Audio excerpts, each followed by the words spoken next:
नमस्कार दोस्तों, आप सभी का स्वागत है हमारे YouTube चैनल में।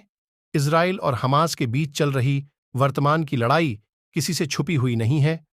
हर नए दिन एक नया समाचार देखने और सुनने को मिलता है और हर रोज काफी ज्यादा जान और माल का नुकसान हो रहा है। आज के इस वीडियो में हम आपको इसी लड़ाई से संबंधित कुछ ऐसी रोचक जानकारी दे रहे हैं जिसको सुनने के बाद आपका हैरान होना तो तय है। पूरी जानकारी जानने के लिए वीडियो को अंत तक अवश्य देखें और अगर चैनल को सब्सक्राइब नहीं किया है तो चैनल को भी सब्सक्राइब कर दें। सबसे पहले आप यह जान ली कि इस लड़ाई की ऐतिहासिक पृष्ठभूमि क्या रही है। इजराइल और फलस्तीन के बीच विवाद कोई नया नहीं है। ये किसी से छुपा हुआ भी नहीं है कि दोनों देशों के बीच युद्ध जैसे हालात बरसों से पनपते रहे हैं। अनेकों बार दोनों देशों ने एक दूसरे पर अंधाधुंध गोलीबारी भी की है। इस पूरे विवाद में हजारों लाखों लोगों की जान भी जा चुकी है। इजराइल फलस्तीन विवाद दुनिया के सबसे जटिल और संवेदनशील मुद्दों में से एक है। इस विवाद की वजह से दोनों पक्षों को हिंसा, विस्थापन और पीड़ा का सामना करना पड़ा। इस विवाद को लेकर पूर्व में कई अनपेक्षित और भयानक हादसे हुए हैं, जिनके उपरांत प्रतिक्रिया स्वरूप इजराइल द्वारा भी कार्रवाई की गई है। इजराइल और फिलिस्तीन युद्ध में एक तरफ जहां इजराइल और उसके समर्थक देश हैं, वहीं दूसरी ओर पूरे अरब और मुस्लिम देश। लेकिन आपको यह जानकर हैरानी होगी कि इन सब के बीच एक ऐसा मुस्लिम समाज भी है जो इजराइल के लिए यह युद्ध लड़ रहा है। इजराइल और हमास के बीच चल रहे इस युद्ध में 4 बेडौइन सैनिक या बदू मुसलमान की भी मौत हुई है। बेडौइन सैनिक इजरायली सेना में तैनात हैं और वह लगातार हमास के दांत खट्टे कर रहे हैं। ये बेडौइन खानाबदोश मुस्लिम अरब हैं, जो मुख्य रूप से दक्षिणी इजराइल के नेगेव रेगिस्तान में रहते हैं। पहले चरवाहे का काम करते थे, लेकिन अब हजारों की संख्या में इजरायली सेना में तैनात हैं और गाजा में हमास पर हमला करने वालों में शामिल हैं। इजराइल और हमास के युद्ध में दोनों पक्षों की ओर से हजारों लोगों की जान गई है। अकेले इजराइल के करीब 1500 नागरिकों और सैनिकों की जान जा चुकी है। इजरायली पक्ष के हताहतों में कम से कम 4 बेडौइन सैनिक या बदू मुसलमान भी शामिल हैं।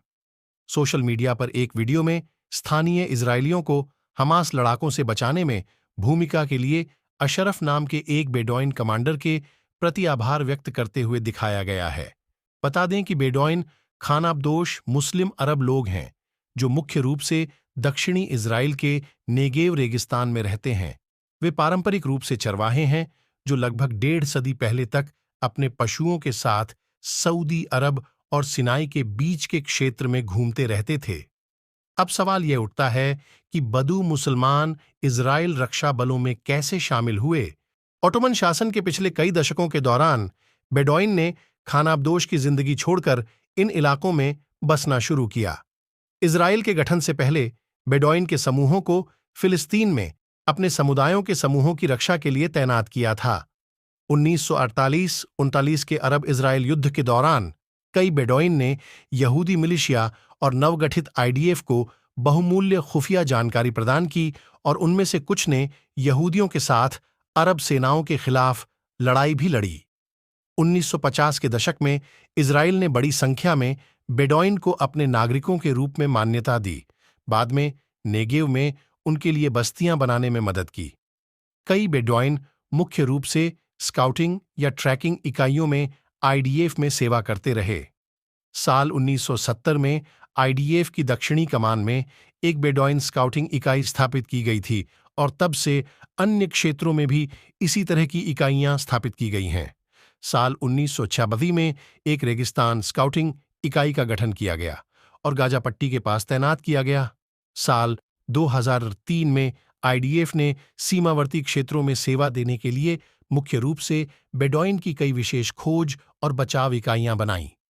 साल 1983 में इजराइल ने गलील में एक पहाड़ी की चोटी पर बेडौइन योद्धाओं के लिए एक स्मारक का उद्घाटन किया, जिसमें देश की सेवा में अपनी जान गंवाने वाले 174 बेडौइन सैनिकों के नाम थे।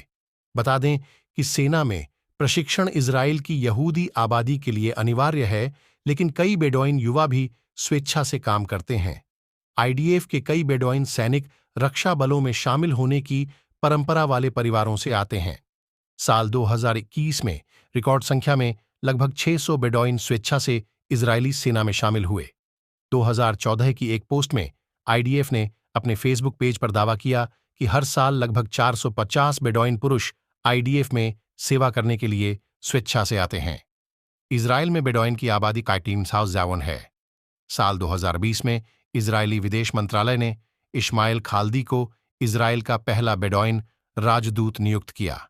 इजराइल में पहली बेडॉइन हाईटेक कंपनी सैडल टेक्नोलॉजीज एक बेडॉइन इब्राहिम सेना और उसके 2 सहयोगियों द्वारा सह स्थापित की गई थी। नवंबर 2022 में इजरायली सरकार ने ऑपरेशन नेगेव शील्ड लॉन्च किया, जिसका एक लक्ष्य युवाओं को आपराधिक गतिविधियों से दूर रखने के उद्देश्य से शैक्षिक कार्यक्रमों के माध्यम से बेडॉइन समुदायों को एकजुट करना है। तो दोस्तों, आज का हमारा ये वीडियो आपको कैसा लगा, हमें कमेंट में जरूर बताएं।